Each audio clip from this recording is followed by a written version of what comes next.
All right, we are firing through, and thank you for everybody tuning in to this new showtime every Friday and Saturdays, 8 p.m. to 11 p.m. Central Standard Time. Is it standard? I don't know. Maybe it's not standard. 8 p.m. Central? Yeah, Central Time. Why did I say standard? I'm just all messed up from 420 yesterday. I'm sorry about that, ladies and gentlemen. But we are going to extend the broadcast an extra hour for you guys, so we'll be going until midnight Central Time.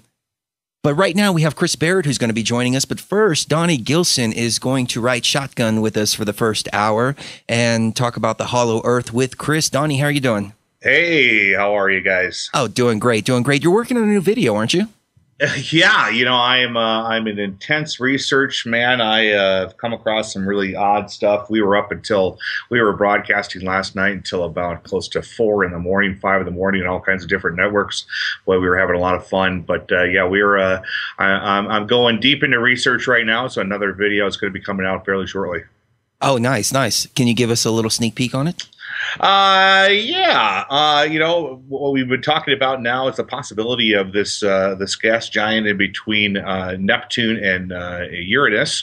But we have now taken a look at a couple other elements down at Near Mars Station that gives us a weird planet is rising from Near Mars Station in the east through cloud cover. So it means that this object is a little closer than we think, and it happens to be in the same precise area where Mercury is. But of course, we can't see Mercury in the sky. So what is this planet? We are going to investigate it, and we are going to find out something very, very interesting when we go to the exact coordinates of where this particular object is. Huh. That's all. Very strange. Well, let me ask you this: your opinion on Hollow Earth, real quick, before we run Chris on. I'm an avid believer in the Hollow Earth theory. I believe in subterranean people. I believe in subterranean civilizations. One of the people that I've worked with over my life is a lady named Diane Robbins. She is a channeler who has spoken with people from the underground civilization called Telos, which is supposedly below Mount Shasta. Ah, yes, I've heard about that. And as a matter of fact, that's where Steven Sindoni was talking about an entrance to the Hollow Earth in Mount Shasta. And Chris Barrett is a good friend of Steven's and is going to elaborate on the Hollow Earth. Chris, do we have you with us? Yeah, I do. First off, thank you for having me on. Oh, absolutely. Absolutely. I don't know too much about you, so tell the audience, please, and myself too, a little bit about yourself and if you have any websites, anything like that. Well, first off, my name's Chris Baird. I go by Center Star, so I have Center Star's channel on YouTube, on Daily Motion, on Wire Club, which is another forum like Facebook. Not Facebook yet. I'm under Christopher Baird on Facebook, but I'm going to put a Center Stars channel there too as well. And I just recently started a website with the help of my friend Steve Sindoni, and it's centerstars.channel.webs.com. And pretty much what I've been doing is, well, let me go back a little bit. What happened was I had just stumbled across Hollow Earth. I was doing some spiritual searching and some research, and I went from place to place to place on videos, just watching things, and I stumbled across one of Steven's videos, which was on the Smoky God, and it talks about the story of Jans and Olaf Jansen and their journey to Hollow Earth. Well, about 6 months after this, I went, and almost a year to the day last year, on April 23rd of 2011, I went to the Denver Museum of Nature and Science in Denver, Colorado, and you live locally. I don't know if you've been to that museum yet. No, we've only been here about a year, so we haven't had too much time to explore yet. Check it out. It's pretty neat. They have this thing called the Space Odyssey Center. And being that I was really starting to get interested in Hollow Earth, I wanted to just go in and see if any of their pictures showed auroras at the poles and showed any pole holes at the poles of the planets. And they had a brand new display in there that was a silkscreen display that I later found out that they can put images of the sun or the different planets on there. But what they had on there that day was a silkscreen globe of the Earth. And a gentleman next to me wanted to see Alaska, and they tilted it down. And all they showed in the north for any representation was just open water. I ran around behind the wall just hoping to see not Alaska, but Antarctica down there. And they had it. And not only did they have it, they had a representation that had a hole in the South Pole. So I snapped 2 pictures. And at this moment, you have to understand it would be almost like seeing Jesus in front of you. You know what I mean? When it comes to Hollow Earth, this is like the Holy Grail to me. I'm standing there, I'm shaking, I'm going, oh my gosh, Hollow Earth may just be real, you know? And so I snapped these pictures. I'm really nervous. And I walked by the guy and I said, do you realize that your representation of Antarctica has a hole in it? And that guy got really nervous and looked at me and kind of nodded his head and said yes. And I got my kids and I got out of the museum. So after that, this last year, I about September, October, there was that crab fishing show on TV that we all know about on a certain channel about Discovery. And there was a picture on there of the North Pole, and it showed an indentation at the top where the central rotational axis is. And there was a big, huge hole in what I later figured out after doing some research was Baffin Bay, a gigantic hole with steam coming out. So I had already been looking into Hollow Earth and all these things, and I started to remember as a child wondering where did the North Pole lights come from, and some of the biblical references. I always wondered what was this pillar of light, or in other words, the firmament that God used to divide the waters from the waters. Could it be the North Polar lights? And I started thinking about all these things, and I thought, you know what? I need to start thinking about how this actually works more than, is it real or not real? To me, at that point, it was real. So what I decided to do was take everything that I could figure out about how I thought it worked, and then put it together in a series where people could see me draw drawings, and I call it Hollow Earth Underworld View. And that is on YouTube. It's on Daily Motion, and it's also on that website, along with some of my pictures are on the website for people to see. Well, there's definitely a cover-up going on. I mean, satellite images are prohibited from viewing the North or South Poles. Google Maps, or Google World, I should say, Google Earth is what it's called, covers it up and just has completely taken out any signs of ice or anything. I mean, and if you zoom up real close, what do you see? You see a hole in there, which I don't know if that's just the way that everything is rendered, or if it's a coincidence, or maybe they've covered up a hole, but you can still see a little remnants of it. But there's definitely a cover-up. Now, my question to you would be, what is this Hollow Earth like? Do you have any ideas on that? Well, first off, you have to understand there's 2 different theories on the way it works. Now, Galileo is reported to maybe have been the first to suggest that there was a hollow Earth, but this would have been during the time that he was the time that he was under house arrest. See, he had put out his theories about the sun not being the center of the Earth not being the center of the universe anymore, but the sun was. And he was tried for heresy, and he was found guilty. If he'd been a woman, he would have been burned at the stake. So they gave him a slap on the wrist, really, for that time that day. He was pretty popular.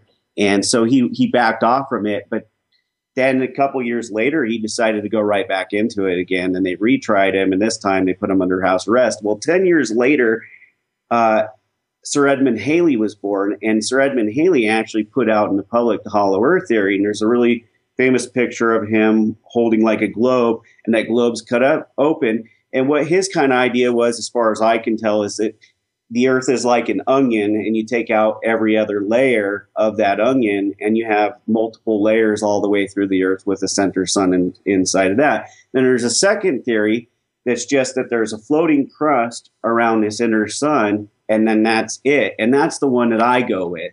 And for people to get a better visual of this, just Again, I don't make any money off of doing this, and I'm going to throw out somebody else's video so that your viewers can look and see exactly what it looks like. Look up Hollow Earth 3D on YouTube right now and pull up that video, turn down the volume so you can hear the show that's going on. And there's a good, actual, well-done video that's going to show a cutaway of the Earth and show that sun floating in the center and what it looks like with the crust. So, wow. Donnie, any thoughts on that? I know you posted some coordinates. Yeah, I just shot some coordinates to the Hollow Earth entrances down there in Antarctica. These are man-made or alien-made entrances. Of course, one looks like the Darth Vader helmet. It's kind of odd-looking. But there's been several discussions in regards to subterranean type of, I mean, Hitler himself people, have stated that Hitler escaped World War II, took a submarine down to South America. At that point, he caught a ship. They sailed to Antarctica, and at that point, he went and took refuge in the Hollow Earth. I am a true believer. Since I started in college back in the 90s, I really started investigating the Hollow Earth, and I am more on the lines with your guest's assumption on the second hypothesis as well. Well, oh, sorry. Go ahead. No. Go right ahead. Go ahead. What I was going to say is that once you understand that there is this idea of Hollow Earth, you have to throw out a few assumptions. One of them is this Pangea idea, where we had all the body of land in one little landmass and an ocean all around it. Okay, that goes off the assumption that we have a solid Earth theory. But once you understand it's hollow, you understand that due to centrifugal force, the crust of the Earth is slowly moving out. And it would start out slower at the beginning, and it would speed up as the crust started to thin out. And what we find in the Pacific Ocean is that in the Pacific Ocean, the oldest seafloor that they've found in the Pacific Ocean is 70 million years old. So just prior to the extinction of the dinosaurs, all right? And before that time, as we know, there was a time where most of the Earth was completely covered in water. So there's another theory, and I'm not going to go into that whole thing, called expanding Earth. And that's another theory that I follow, rather than the idea that we are on plate tectonics just floating around at random. I think that we're in the same position. However, the crust has expanded over time, and the oceans are slowly falling away and into these depressions that are built up. That's interesting that you state that, because what Chris Geo and I and Cherie have talked about in time is this new image of the Earth that came out recently in regards to NASA's look at what the Earth looks like. And the Earth, we came up with two theories. Either the Earth is expanding, or the Earth is actually shrinking. And there's a very good video out on YouTube in regards to the expanding Earth thought process and theory. And actually, the guy who created that, I don't have his name off the top of the head. I had an in-depth conversation with him. He's out in New York. He's a comic book. He's actually a comic book creator, but he's the one who basically came up with talking about these plates as they move and they expand, and the Earth itself is actually expanding almost into an egg shape. Well, and I think personally, there's more than one pole hole at the pole regions, okay? And the other thing is I think the Pacific is expanding at a higher rate than the Atlantic, and it's kind of doing a deal where you're compressing the Atlantic side while the Pacific side seems to be expanding faster. I don't know if that's 100% for real, but it seems to me like if Baffin Bay was the original large pole hole, that it's pushed that pole hole from the rotational axis of the Earth down a bit and squeezed it on one side. So also moving on a little bit, I had some ideas, of course, Olaf Jansen called the inner sun the smoky god. All right. So we know that it was smoky, and we know that it was dark on one side versus the other side. Well, I had some theories on this after looking at it for quite a while. And what I've come to is that the inner sun is hot all around, all right? But it's got a cooler side. In other words, as the inner sun cools off, you're going to have a slighter lower temperature crustal layer of denser matter. And that denser matter, I think, is going to coagulate towards the side of the highest point of gravity. Well, the highest point of gravity in our solar system is our outer sun. So what this means is that we have daytime on the outside of the Earth while we have nighttime on the inside of the Earth. And we have daytime on the inside of the Earth while it's nighttime out here. Kind of interesting to wrap your brain around. The representation for this inner sun is all over the face of the Earth, and people would be shocked to know. Look at the yin and yang. Look at in Lhasa, Tibet, they have tons of yin yangs that are around with circles around them. And I think that those are just the mandalas and some of those other things are just representations of the hollow earth. And interestingly enough, you mentioned the Germans they went down there in 1936. And yes, I can't name the guy, but one of the guys said, my Fuhrer is safe and he's in a land underneath the ice. Of course, we know that's New Swabia. But another thing they did is racial profiling, trying to find the Lemurian ancestors in Tibet. And they actually went to Lhasa and to Patala Palace. And Patala Palace is one of the cooling systems for the inner earth as well.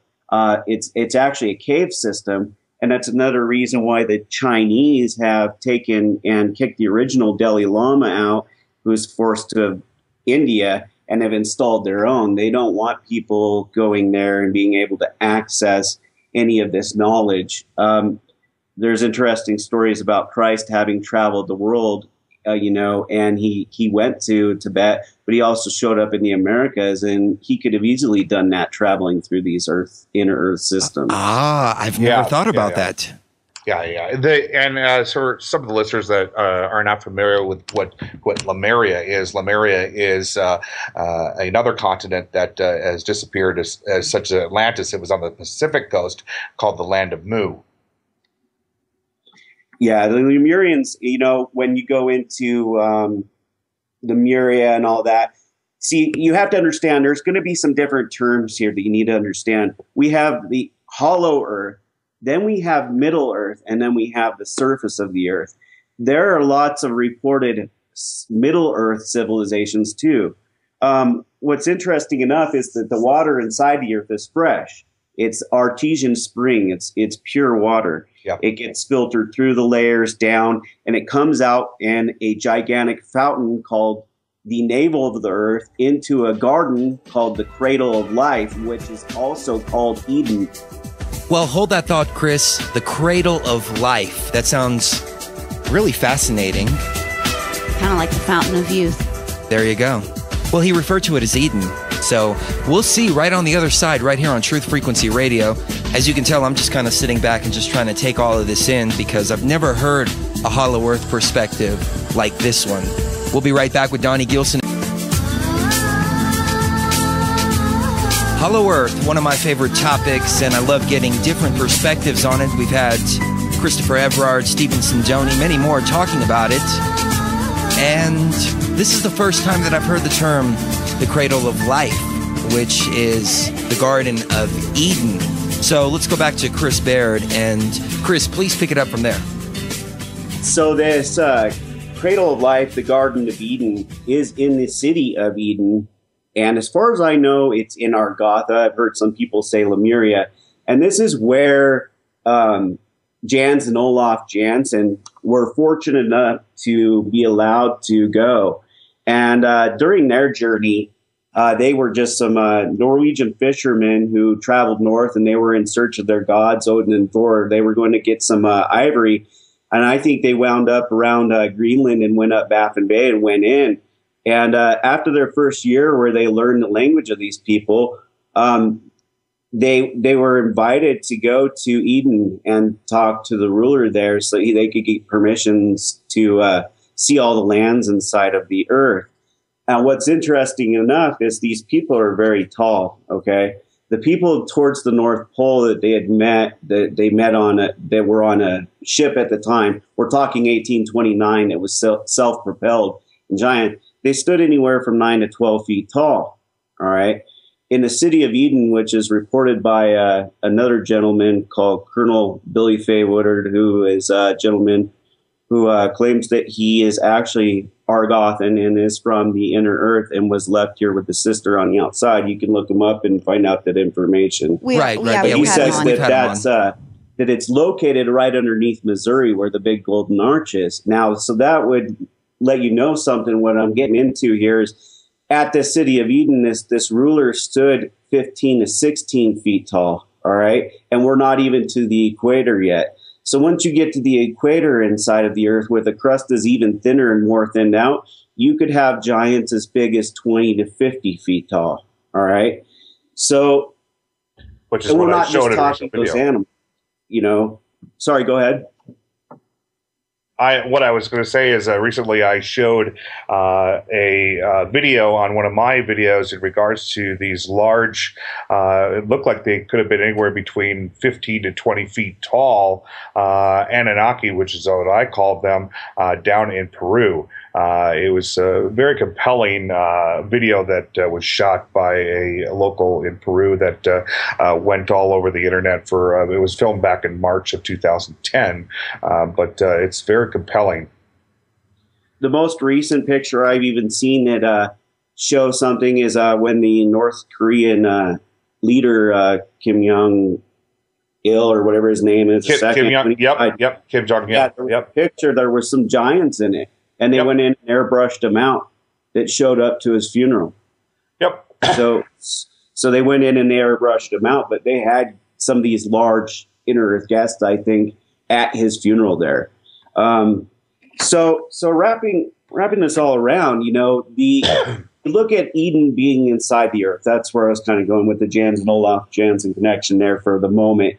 You start to look at the biblical story of Adam and Eve, and you think, here they were driven out of the Garden of Eden. Well, literally, they were probably driven to the face of the earth, okay? And there were beings both in the earth and out of the earth at that time. And then Cain, he slays his brother, Abel, and God punishes him.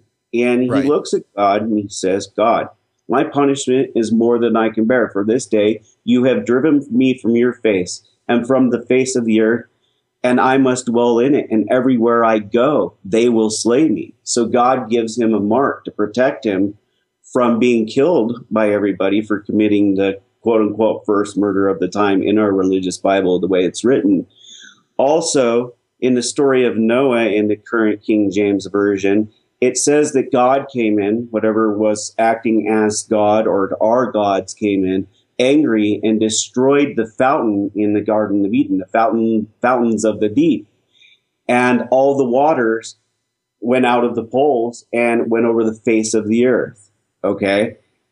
So if you look at it that way and you think, here we have this gigantic artesian spring that's feeding 4 gigantic rivers that due to centrifugal force, if you do a little scientific experiment at home, you put water in a cup and you spin it, the water wants to climb out, okay, of the glass. Well, it's the same thing in there. Slowly, the waters from this giant fountain, they climb up and out of the poles and go to the surface of the earth, and then they're sucked back down through the aquifer. Okay? So you look at that, and then you understand that twice as much water was now on the outside of the earth. And that the flood very well could have happened. Very true. I mean, we were here at some peak. I don't remember what the peak was, but it's where Buffalo Bill is buried. And we were looking down, and there was a big sign there, and it showed how several thousand years, maybe millions of years ago, everything here was completely underwater.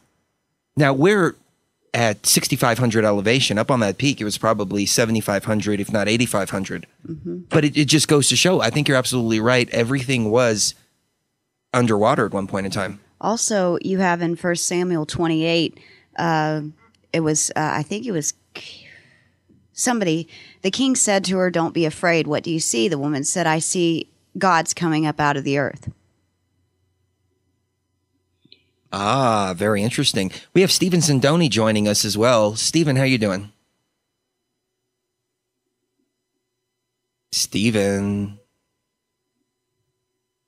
Up. Okay, I think he's there, but I think he's still muted up. But Chris, do you want to pick it up? Well, let me see where we're at here. I have a little list of stuff I'm going through, so I want to make sure I hit it all. Oh man, it's fascinating so far. Going back to the inner sun and the outer sun and the day and night, I want you to kind of visualize us on the outside of the earth right now. I want you to think about the fact that you have a crust below you, an inner sun, another crust, and then at nighttime, you have the outer sun. Think about that gravity and how it pulls down your body, okay? And also the gamma rays and how it hits you, okay? So that's a lot of gravity and negative direction pull on your body. Now, remember, I told you it's daytime in the earth during our nighttime and nighttime during our daytime, okay? So if you imagine now you're standing on the inside of the crust during your daytime, all you have below your feet during that time is the crust. Right. Underneath your feet. Above you is the inner sun. Above you is the other side of the crust. And above you is the outer sun. So all that gravity is lifting you up and lifting your spirits and your body up at your head. And so these people live in a different dimensional level to where literally to where they're lifted up, their spirits are higher, they have less gravity, less pull on their body, and so they have wonderful health. They live for thousands of years in the same body.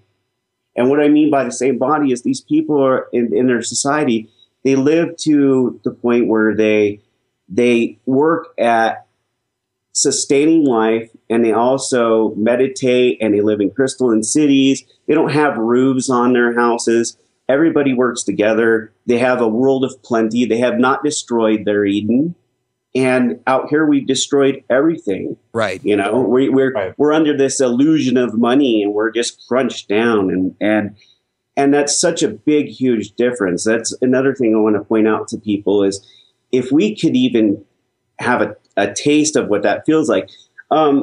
You know, another good way to understand it is I used to work in a nursing home, and we always knew when it was a full moon. And police officers say the same thing because more people tend to spontaneously go out on full moon nights. ER they nurses have a know burst it of too. energy. Yeah. Yeah. And patients that are normally catatonic start wailing and moaning and being more noisy on full moons. It is that feeling of upliftment that you get even for a few hours during a full moon where the gravity is actually pulling you in another direction that they're experiencing, and you can visually see, and you can walk outside and, hey, yep, it's a full moon.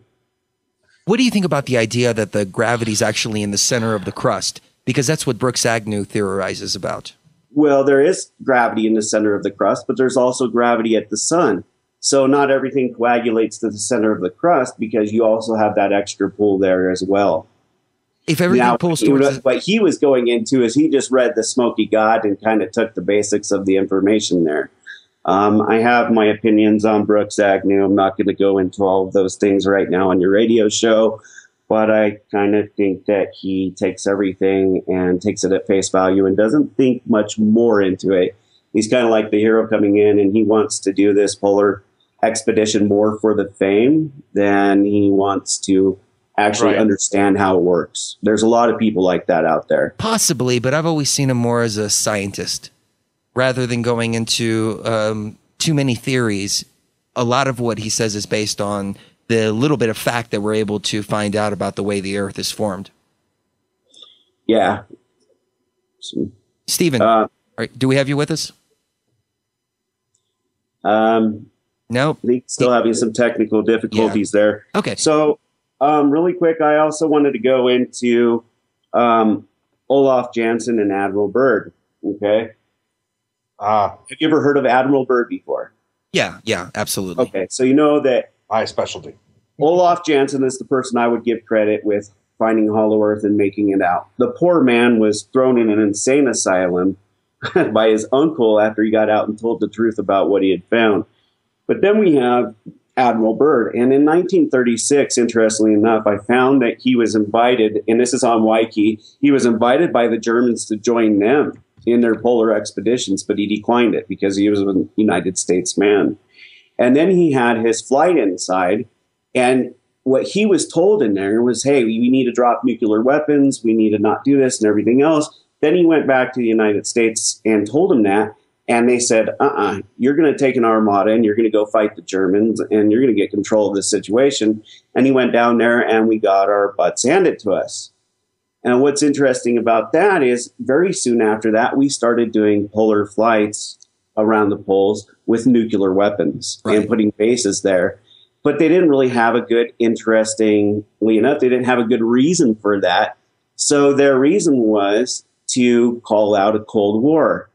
And the reason that I think the Cold War is just a ruse, or was a ruse, to keep the society in fear was so that they had reason to have these nuclear weapons at the poles.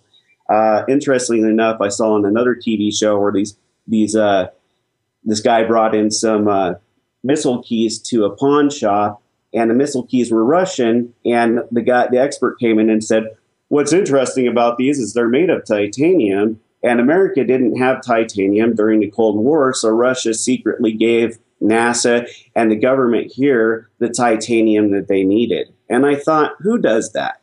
You know, if you're in a fight with your neighbor, are you going to go over and give him a gun so you guys can have a shootout? Right. You know what I mean? Right. We're not going to have Russia giving us titanium unless secretly up at the higher echelon, you know, that they know that we're really not at war. But to the general public, it was real. So that the more digging I do, I just find out that the Cold War was nothing but a ruse. That the Ruskies were on our side, really at the top levels. Donna, you said your specialty was Admiral Byrd. Do you want to go into it a little bit? Sorry, I was mic'd there. Admiral Byrd, one of the great naval officers of our time, what he said when he was flying over the North Pole, and some people have said that the logs have been debunked, but he wrote some very specific things as he flew into what he called the Hollow Earth. He had stated that he had saw mammoths, he had saw dinosaurs, he had saw trees that had that were as high as skyscrapers. He was very vivid in what he was journaling as he flew into this hole above the North Pole as he flew around it. And actually, the only way that he could fly in is he had to kind of arc the plane and kind of circle it around in a circular formation because of the way that the actual hole itself was set up. It's you had to be very good at aeronautics to get through it and out of it as well. But I believe that Admiral Byrd, and as you look deeper down into the history of all of this, I mean, the Navy itself wouldn't have done their excursions into Antarctica if it hadn't been for Admiral Byrd. I don't believe it. I think that purely the intelligence that was given by Admiral Byrd at that time is the reason why we are in Antarctica at this time. Well, and I isn't think it true? There's a lot to do with the Bureau as well and the Hollow Earth. Isn't it true that Prince William was sent to do patrolling down by Antarctica? He might have. Yeah, With I think the I remember RAF? reading I that. think he did, actually. Now that let me see if I can find that for you guys here. I'll make Well, I myself. was Royal going Air to Force, jump in yeah. with this. We have a set of birds down there that rather than flying south for the winter, they fly north. And they just disappear. Nobody knows where they go. Yeah, Well- if Stephen wasn't having mic tech difficulties right now, he could go over that. But it's called the Arctic Tern. He just typed that out for me here. Ah, okay. Do you want to elaborate on that a little bit? I don't know much more about that. I wish he was coming on right now because some of the interesting things he probably would have shared is in the 1960s, not only were we flying nuclear weapons, we dropped a few of them into that pole in Baffin Bay area. And it was one of the worst nuclear disasters of all time. And what they reported in public was that they just lost. I'm here now. Ah, there you go, Stephen. There you go. All right. Stephen can elaborate more on the Arctic term and that deal in the 1960s. And also, he can tell you a little bit. Chernobyl, an interesting thing about that, and I didn't get to go into the weather as much, but some of the radiation from Chernobyl ended up showing up at the South Pole within a few months. Now, how does that happen unless you know that there's a connection between the North Pole and the South Pole? Right, right. Stephen, do you want to take us away on that? Sure. Let's talk about the Arctic tern. It is the only bird that comes from the North Pole area, eastern Siberia, that supposedly travels 12,000 miles, goes to the South Pole, but only stays there 11 days and flies back. It is the only bird that is seen near the Arctic Circle and the South Pole, but yet when I've seen some stories on it where people try to say that they flew only to the coast of Antarctica and not to the Antarctic Circle, which was a lie.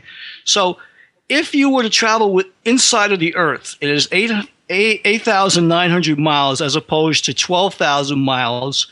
If this bird flew at 45 miles an hour, it would take it 11 days consecutively. What they try to tell us that this bird goes from eastern Siberia and stops for 30 some odd days in the North Atlantic and then goes on further and makes its way going down towards Antarctica, but only stays there 11 days, which I find preposterous to believe in. But it is my view and my belief that if we were to tag this bird with a video camera and a tracking device, what we would find out is that this bird does not travel on the outside of the Earth at night as they try to make us believe, but in the interior of the Earth and comes out on the South Pole exit. And we would then find out that there is definitely an inner Earth, just as well as Jan Lamprecht said that when Chernobyl went off, 2 years later, at the South Pole only, there were remnants, they found traces of radiation only near the poles, which suggests that the Earth has to be hollow. That actually does make sense. Well, I think a hollow Earth makes a lot more sense than plate tectonics. Either that or expanding Earth. But well, in expanding or shrinking. Right. Both ways could be happening. But Donnie, let me ask you this. You're an astronomer. You've been looking up at the stars for years and years and years. Any indication that any other planets, objects, anything like that, moons, stars, anything might be hollow? Well, they do say that one of Jupiter's moons might be hollow. They have stated that it has a water core, which is weird. How can you have a water core? If I remember correctly, NASA fired a rocket up to the moon. Yes. And the moon actually rang back, denoting it rang it's like hollow. a bell. Yeah. But then there's the other line of thinking that the moon is completely artificial. But I think a good piece of evidence would be to show another planetoid object, moon, anything like that, which is also hollow, so we can turn around and say, okay, well, it is possible for planets to be hollow. If you look hard enough, you're going to find the pictures on YouTube. Look up South Pole from outer space, and you're going to actually find one where it shows the South Pole of the moon from outer space, and you can see a concentric bunch of circles going into a dark spot at the base of the moon. That's obviously a hole in the moon too. One of the things I proposed as a theory on this hollow Earth theory is that not only is the moon hollow, but I believe that one side of the moon is more dense than the other side, and that's why the moon seems to always face in one direction. That as it goes around the Earth, that it's literally just facing the sun all the time. And, you know, they do say that it spins in a circle, but I'm beginning to wonder if it spins at all or if it just stays stationary except for orbits around the Earth. and always faces the outer sun in one direction, because it's cooled with one dense side that's more dense than the other. Well, Chris, to add to that, Ken Johnston from NASA, he himself has told me that he believes that the moon is hollow based on his research. So there are people like himself. You've got other people who are from that program who are aware that the moon very well may be hollow, as well as some other planets in our solar system. Well, I was just reading something right here. It was talking about all planets being hollow. Oh, yeah. The moon, all planets. I had a guy email me, and he said he was from Greece, and he wanted to tell me that in their mythology, that Saturn is called Kronos in Latin, and it's the home of Zeus and the gods. Right. And that they came back, and that they were the ones that actually fought with the Anunnaki here over us and destroyed the fountain, causing the flood to flood the face of the earth, because they were upset that we are like their cousins, but we're a lot smaller. And they came in and they kicked out the bullies. I've heard that before. Whenever I was a kid, my science teacher, our science teachers were private school science teachers, so they were obligated to provide the religious version of history. And she said that there was a flood because there was a canopy that was hanging over the earth. And when God got angry, he poked a hole in it real quick. And it all came tumbling down and killed all the people. And I was like, wow, that's horrible. This is why I have found more dropouts to be a lot more intellectual and more educated than a lot of scholars that I've talked to. I want to touch something really quick before we run out of time. It's really important for people to understand. When I was a kid, I always used to wonder, how does cold air, steam, or evaporation from the ocean make it up to the North Pole and then create snow and weather and come back? Because my science teacher always told me the weather forms at the poles.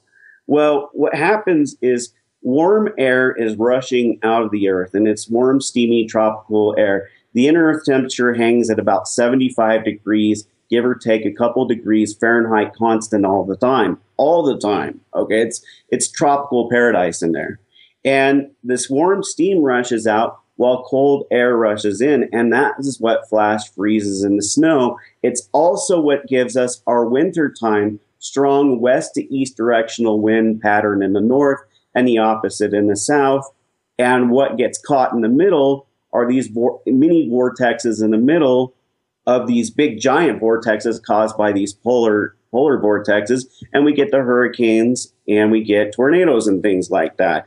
What you'll notice in the summer is clouds can go anywhere they want. They kind of mildly, slowly go from west to east, but sometimes they can back up and go the other direction, where they can't do that in the wintertime. In the wintertime, it's strong west to east, and that's because this polar vortex is in full swing.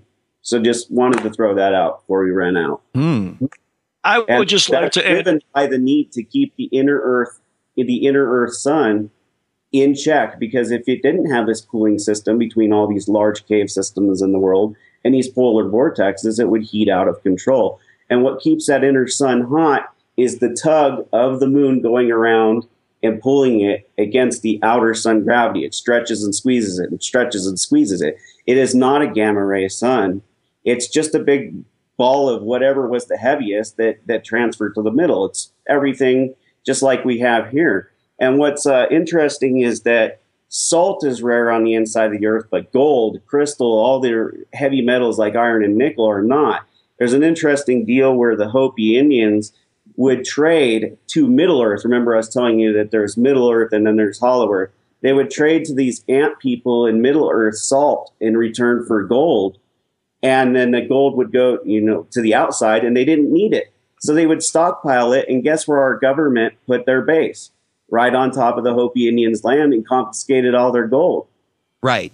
It's almost as if they look for things like that. They had a gentleman who found a bunch of gold in another area just north of the base in the 1920s, and gold bullion was illegal to own. He asked for rights to the land, and guess what? The government expanded their base right over the top of it. But that, you can look up that archival Unsolved Mysteries show, and that's real. You know, also too, Chris, I like to say here, I've got a video out on YouTube called Arctic Secrets Revealed, and it's regarding Olaf Jansen's eyewitness account. He claims there are many rivers, entryways from the Arctic Circle region. There are over 12 rivers that are there up in the Arctic Circle, all fresh water, that all go in to the inner earth. You know, hold that thought, guys. I'm going to bring you on for the next 3 minutes left. Chris, anything you want to leave the audience with? No, just thank you for having me on. Hopefully we'll get to talk again soon. We'll do another short show down the road. But anyways, the main thing is Center Stars channel everything. So centerstars.channel.webs.com and Center Stars channel at YouTube, Daily Motion, and Wired Club, soon to be Facebook. Thank you. Excellent. Excellent. We appreciate it. Steven, your websites?